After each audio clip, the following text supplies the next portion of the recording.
കയ്പമംഗലം ഗ്രാമപഞ്ചായത്ത് ശുചിത്വ പഠനോത്സവം സംഘടിപ്പിച്ചു. വിദ്യാർത്ഥി ഹരിതസേന സ്കോളർഷിപ്പ് ഇക്കോസെൻസ് പരിപാടിയുടെ സമാപനമായാണ് ശുചിത്വ പഠനോത്സവം സംഘടിപ്പിച്ചത്. മാലിന്യ സംസ്കരണം, ഹരിത സംസ്കാര വിപുലീകരണ പ്രവർത്തനങ്ങൾ എന്നിവയിൽ മികച്ച പ്രകടനം കാഴ്ചവെച്ച ഗ്രാമപഞ്ചായത്ത് പരിധിയിലെ വിദ്യാലയങ്ങളിൽ 6 മുതൽ 9 ക്ലാസ് വരെ പഠിക്കുന്ന കുട്ടികൾ, ഹയർ സെക്കൻഡറി വിഭാഗത്തിലെ 1-ാം വർഷ വിദ്യാർത്ഥികൾ എന്നിവർക്ക് ഇതുപ്രകാരം 1500 രൂപ വീതം പഞ്ചായത്ത് ഹരിത സ്കോളർഷിപ്പായി നൽകുന്നതാണ്.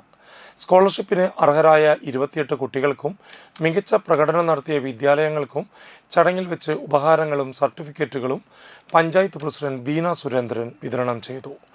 UP വിഭാഗത്തിൽ RCUPS കയ്പമംഗലം, ഹൈസ്കൂൾ വിഭാഗത്തിൽ government fisheries Kaipamangalam, higher secondary വിഭാഗത്തിൽ GF-VHSS കയ്പമംഗലം എന്നിവരാണ് സമ്മാനങ്ങൾ നേടിയത്. മാലിന്യ സംസ്കരണത്തിൻ്റെ നോഡൽ ഓഫീസറും പഞ്ചായത്ത് അസിസ്റ്റന്റ് സെക്രട്ടറിയുമായ PN ആശയുടെ നേതൃത്വത്തിലാണ് പരിപാടികൾ സംഘടിപ്പിച്ചത്. വൈസ് പ്രസിഡന്റ് KK സക്കറിയ അധ്യക്ഷത വഹിച്ചു. വിദ്യാഭ്യാസ പ്രൊജക്ടുകളുടെ നിർവഹണ ചുമതലയുള്ള പ്രധാന അധ്യാപകനായ MD ദിനകരൻ പദ്ധതി വിശദീകരണം നടത്തി.